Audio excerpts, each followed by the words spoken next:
मैं के कठल, कार्यकारी अध्यक्ष अखिल भारतीय कहोई वैश्य महासभा। सबसे पहले तो आप सभी लोग यहाँ कार्यालय में पधारे, सबका स्वागत है, वंदन है, अभिनंदन है। हमारे बीच में उपस्थित हमारे निर्वाचन आयुक्त महोदय माननीय आर्यन गुप्ता जी, उनकी पूरी टीम और आप सब लोगों का हार्दिक स्वागत है, वंदन है, अभिनंदन है। सबसे पहले तो आपको जानकारी देना चाहता हूं कि मैंने कभी चुनाव के बारे में सोचे नहीं कि मुझे चुनाव नहीं कराना है। हमारी तो इच्छा थी कि चुनाव हो जाए और मैंने तय किया था और मैंने कई बार कई लोगों को, संजय जी को भी इंटरव्यू दिया, कई लोगों को इंटरव्यू दिए। हमने ये कहा उसमें कि मुझे कोर्ट कचहरी नहीं करनी है। जो भी आदेश निर्वाचन अधिकारी के लिए, जो भी AR महोदय निर्वाचन का आदेश देंगे उसका मैं अक्षरशः पालन करूंगा और मैं किसी तरीके की कोर्ट कचहरी नहीं करूंगा। हमने कोर्ट कचहरी ना करने का अपना तय किया था, लेकिन पीड़ा ये बार बार होती थी कि भाई जैसे आर्यन गुप्ता जी ने ऐसे जो आदेश में जो 13/8 का आदेश आया, उसमें जिस तरीके के जो शब्द लिखे गए कि भाई आर्यन गुप्ता जी को कई बार कहा और उन्होंने चुनाव नहीं करा पाए, तो हमने आपसे रिक्वेस्ट की कि आप कोर्ट कचहरी आपको नहीं करना है, ना आप करना चाहते थे, लेकिन हमने कि आपके ऊपर जो आरोप लगाया तो कम से कम आप अपना लिख करके और AR को अपना प्रेजेंटेशन तो दे दीजिए। और प्रेजेंटेशन में क्या होगा जब आप अपनी बात लिखकर दे दीजिए। बार बार हम ये देखते थे कि ये व्हाट्सएप पे बहुत सारे लोग ये लिखते थे, 4 बार उनको किया गया, उन्होंने चुनाव नहीं करा पाए, उन्हें ऐसा नहीं करा पाए, जबकि ये सब सर्वथा मिथ्या बयानी है। और आपको याद होगा कि 2 पेज का, आज से कई महीने पहले 2 पेज का एक पत्र माननीय आर्यन गुप्ता जी ने छापा था। उसमें पूरा डिटेल लिखा था कि हमने ऐसे ऐसे निर्वाचन की प्रक्रिया को आगे बढ़ाया और इतनी बार हमने AR को पत्र लिखे, लेकिन उसके बाद उनकी ओर से कोई रिस्पॉन्स नहीं आया। जब 13/8 को ये आदेश आया तो हमने दिनेश तपा जी को हमने फोन किया। तो पहले दिन दिनेश तपा जी का फोन नहीं उठा, दूसरे दिन दिनेश तपा जी का मेरे पास फोन आया। हमने कहा आप आइए और जो भी आप निर्वाचन का कार्यक्रम बनाएंगे तो वो हम निर्वाचन का कार्यक्रम आपका विधिवत जैसा आप बनाए लिखेंगे वैसा हम आपको कहोई बंधु में छापेंगे। लेकिन पूर्व की भांति न निर्वाचन समिति और न प्रशासनिक समिति पहले की तरह कार्यालय में आकर के अफरा तफरी का या जो गुंडागर्दी का वातावरण बनाया था। माननीय कमल तपा जी ने प्रशासनिक समिति के सदस्य होने के नाते ताला डाल दिया, कैप लगा दिया, अलमारियों में सील कर दिया, सिक्का लगा दिया, प्रशासनिक समिति की सील लगा दी। हमने ये सब आपको नहीं करना है। आप आइए, बैठिए और मैं प्रकाशक, ना मुझे आदेश में प्रकाशक मिटाया गया है, ना मुझे कार्यकारी अध्यक्ष मिटाया गया है और ना मेरे से कोई चेक पावर छीने गए हैं। तो जब तक अगला अध्यक्ष नहीं आ जाता है तब तक मैं प्रकाशक रहूंगा। अगला अध्यक्ष आ जाएगा, उसका गवर्नमेंट ऑफ इंडिया के प्रकाशन विभाग में पंजीयन हो जाएगा और वो प्रकाशक की श्रेणी में आ जाएगा। उस दिन के बाद मेरी प्रकाशक की भूमिका समाप्त हो जाएगी। और मेरे बड़ी इच्छा थी कि चुनाव संपन्न हो जाए। जब आपने वहां पर लिख के दिया तो हम लोगों ने ये भी चर्चा की AR साहब से कि क्या आपके यहाँ पुराने विधान में प्रशासनिक समिति और निर्वाचन समिति का कोई प्रावधान है क्या? तो उसने कहा ऐसा कोई प्रावधान उसमें नहीं है। हमने कहा पूर्व के AR महोदय ने अगर कोई गलत आदेश दिया है, प्रशासनिक समिति और निर्वाचन समिति बनाकर के निर्देश दिया है, तो ये तो सर्वथा गलत है, तो आप इसको सुधारिए। कम से कम आपने इतना अध्ययन किया है। हम तो धन्यवाद देना चाहते हैं अपने लीगल एडवाइजर समझ लो, हमारे वरिष्ठ वकील समझ लो, ये हमारे अरुषिया जी, दीपक जी, जब इन्होंने 15 पेज का वो ऑर्डर पढ़ा तो आपने हमको व्यक्तिगत रूप से, जब मैं आपसे मिलने के लिए पिछली बार ग्वालियर में गया, तो आपने कहा कि वर्तमान के रजिस्ट्रार ने तो बहुत मेहनत की है, इसमें एक एक पॉइंट को उजागर करते हुए सब चीजें लिखी हैं और उसने ये माना कि जो हमारा नया संशोधित विधान था वो विधिवत तरीके से पास हुआ है। लेकिन उसमें एक लैकुना आ गया, एक लैकुना ये आ गया कि पुराने विधान में एक बार अधिवेशन की व्यवस्था, एक बार के अधिवेशन की व्यवस्था है और संशोधित विधान को एक बार पास कराया गया है, तो इसको जब तक अगली टीम आकर के अगले अधिवेशन में इसकी पुष्टि नहीं करती है तब तक ये विधान चालू नहीं हो सकता। ये लैकुना है इसमें विधान, इसमें नए संशोधित विधान से। नए संशोधित विधान को उसने मान लिया है कि विधिवत पास हुआ है, सब कुछ पास हुआ है, उसने मान लिया है, लिख भी लिया।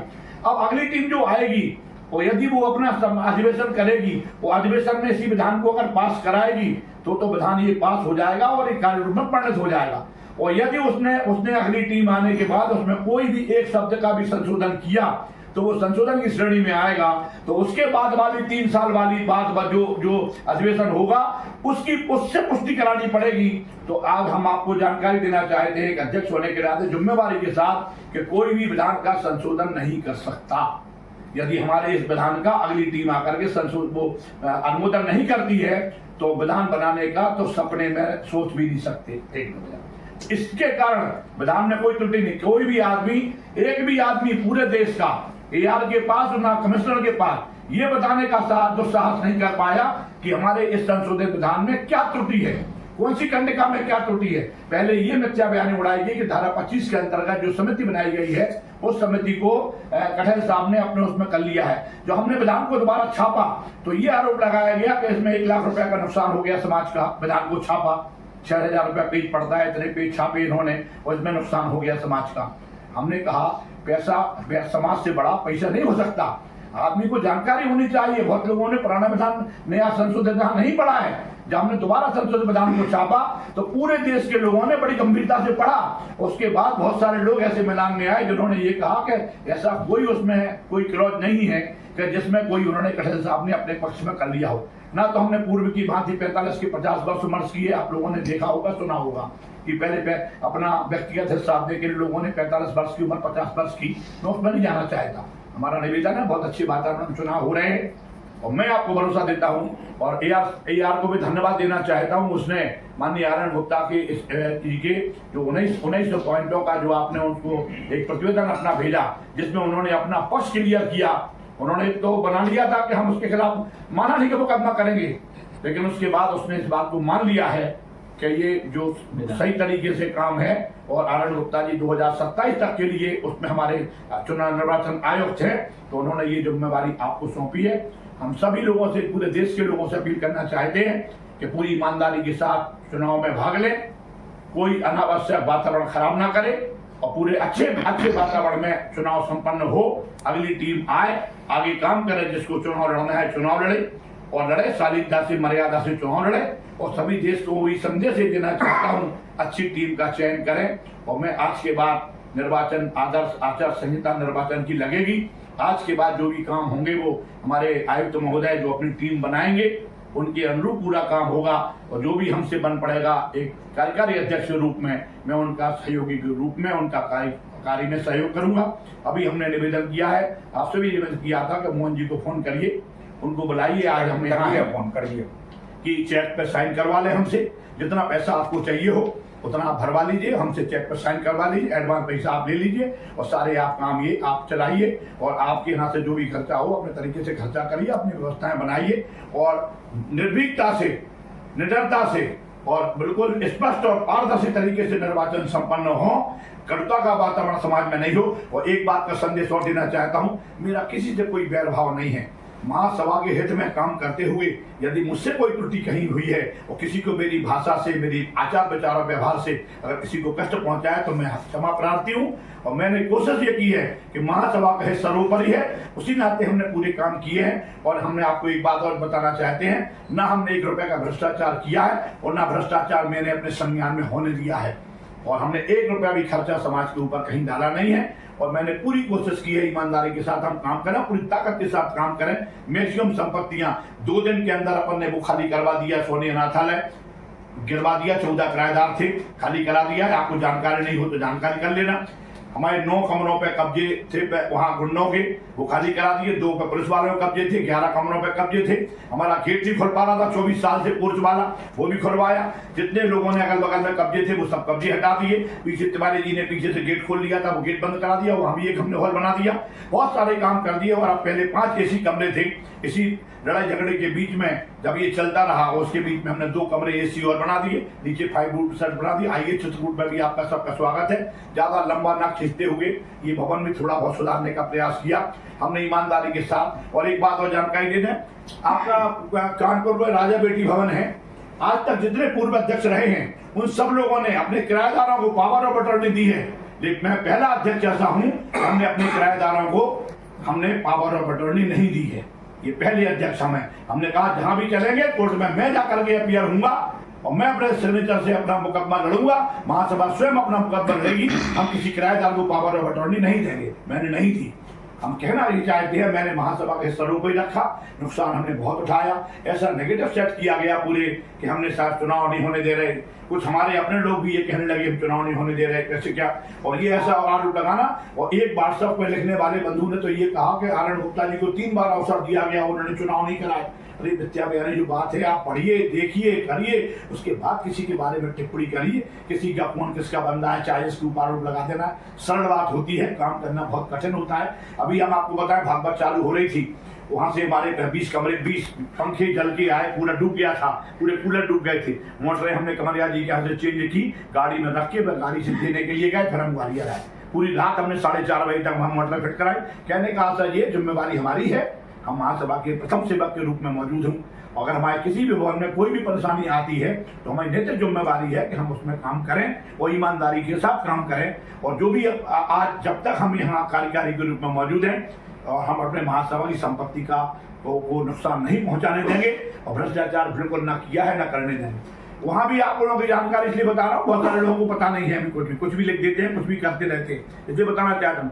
जब हमारा वृंदावन का काम आया तो वृंदावन में ये बताया गया 1.5 साल तक वृंदावन में काम नहीं हुआ, तो मैं दिनेश गड़ा जी को धन्यवाद देना चाहता हूँ। उस आदमी ने सबसे पहले आकर के 5 लाख रुपए यहाँ दिए हमें। 5 लाख रुपए रमन सेठ ने दिए, 5 लाख रुपए आलू टकरिया ने दिए और 16 लाख रुपए हमने दिए। 31 लाख रुपए लेकर के हमने आलू टकरिया से कहा काम लगा दो वृंदावन का। जब काम लगाया गया वहाँ वृंदावन का काम लगा दिया। 10 लाख रुपए हमने चित्रकूट में लगाए व्यक्तिगत, तब जाकर के वहाँ काम हुआ। आज आमदनी तब बढ़ी है। आप जुलाई 2022 से लेकर के पूर्व आप उठा के देख लीजिए, 3 लाख रुपया के आसपास, 2 से 3 लाख रुपया साल चित्रकूट में देते थे आप। जब से पैसा हमने लगाया है 18 लाख रुपया समाज का और 10 लाख रुपया हमने अपना लगाया है, उसके बाद वहाँ 50,000, 60,000, 70,000, 1 लाख रुपया की आमदनी शुरू हुई है। ऐसी नजर लगी वहाँ कि पिछले 3-4 महीने से जो भी परिस्थितियां बनी है तो वहाँ नहीं पहुंच रहे हैं लोग वहाँ चित्रकूट में ज्यादा, तो अभी आमदनी नहीं बन पा रही है वहाँ। लेकिन जिस तरीके से हमने काम कराया है आगे आमदनी बढ़ेगी और मुझे लगता है कि 1-1.5 लाख रुपए महीने की आमदनी शुरू होगी। यहाँ अशोक कस्तवाल जी द्वारा बताया गया था वृंदावन में कि 8 से 10 लाख रुपया रिश्वत में खर्च होंगे। इधर 8 से 10 लाख रुपए रिश्वत में खर्च होंगे। हमने काय में खर्च होंगे, बोले कब्जा लेटर लेना पड़ेगा, अब नक्शा पास कराना पड़ेगा, इस पर लगा। हमने कहा मैं 8 रुपए नहीं दूंगा। तो उनका ये कहना था कि उसमें आप 10 साल तक काम नहीं करा सकते हो। मुझे बात बहुत जल्दी लगती है और मैं जिद्दी आदमी हूँ इस मामले में। मैं स्वीकार करता हूँ अपनी गलती। मैं यहाँ से सीधा लखनऊ गया। लखनऊ में डिप्टी सीएम थे अपने डॉक्टर दिनेश शर्मा, उनसे कमिश्नर को फोन करवाया। कमिश्नर मथुरा वृंदावन विकास प्राधिकरण का कमिश्नर चेयरमैन होता है, उसने फोन किया मथुरा वृंदावन विकास प्राधिकरण के सीईओ को, वो भी IAS होता है, उन्होंने फोन किया। 15 दिन की जो अवधि होती है नक्शा पास कराने में, जो कहते हैं 15 दिन तक नो ऑब्जेक्शन की तारीख होती है, उसके बाद के 4 दिनों में नक्शा पास हमने करा लिया और 1,60,000 रुपया का ठेका दे दिया था बेसमेंट खुदाई का। लेकिन उसके बाद हमने देखा कि विकास प्राधिकरण को मिट्टी की आवश्यकता है, तो हमने वो मिट्टी विकास प्राधिकरण को बेच दी, गड्ढा फ्री में खुदवा लिया। 1,60,000 हमने वो बचाए। 95,000 रुपया हमारा जो एक भवन पड़ा उसमें बचाए। मतलब कहने का 50,000 पत्रकार बचाए। तमाम ऐसे काम है जो हमने करने का प्रयास किया। और एक किसी बंधु ने डाला था कि हमने 1 करोड़ रुपया निकाल लिया है, अक्षय निधि से निकाल लिया है। आप लोगों को जानकारी देना चाहता हूँ, 1 रुपया भी किसी भी अक्षय निधि से मैंने नहीं निकाला। आपको जानकारी देना चाहता हूँ। 43.5 लाख रुपया के आसपास की FD हमने सदस्यता से की है।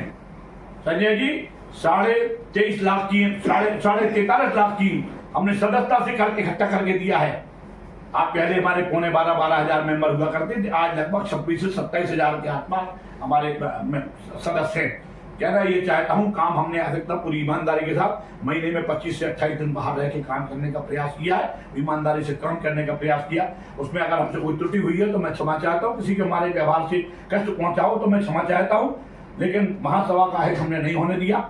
आज सब लोग अच्छे वातावरण में चुनाव हो रहे हैं।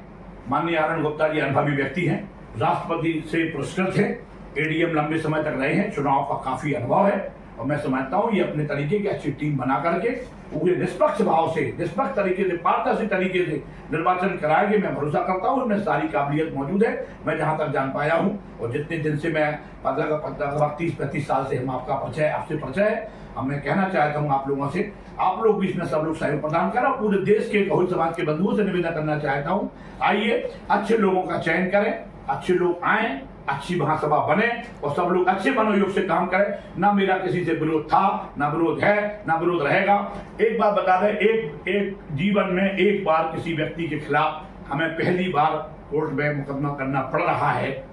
मैंने अपने जीवन में आज तक किसी गहोई के खिलाफ मुकदमा नहीं किया।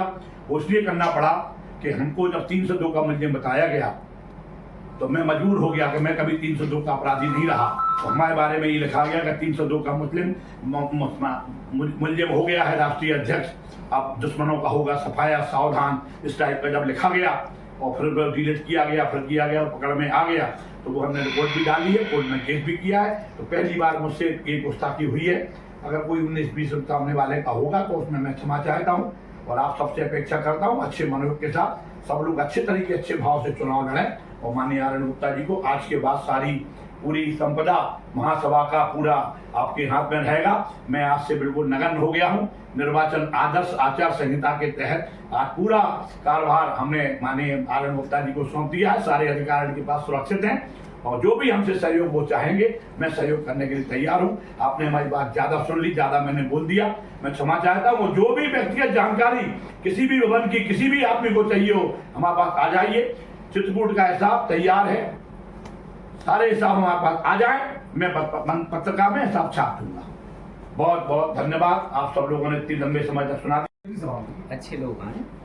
मैं तो एक निवेदन करना चाहता हूँ आयुक्त महोदय से कि अगर संभव हो तो इसी बीच में क्षेत्रीय सभा और महासभा के दोनों चुनाव एक साथ संपन्न करा दे और सभी क्षेत्रीय सभा के लोग, स्थानीय पंचायत के लोग इस निर्वाचन में बढ़ चढ़ के भाग लें और निर्वाचन आयोग की मदद करें और अच्छे लोग आकर के सपोर्ट करेंगे तो अच्छी तरीके से चुनाव संपन्न हो जाएंगे। मैं सभी से अपेक्षा करता हूं कि इस चुनाव में तन मन धन से जितना भी सहयोग जो कर सके वो सहयोग प्रदान करें। आप लोगों से खासतौर से निवेदन करना चाहता हूं किसी के बारे में अनावश्यक बातचीत, उल्टे सीधी भाषा लिखने का आप लोग कोशिश ना करें और कोई भी बात की जानकारी बिना तथ्य के, जो हमारे रुसिया जी ने ये बात कही है रुसिया जी ने कि बिना तथ्य के कोई भी बात ना लिखें। बहुत बहुत धन्यवाद।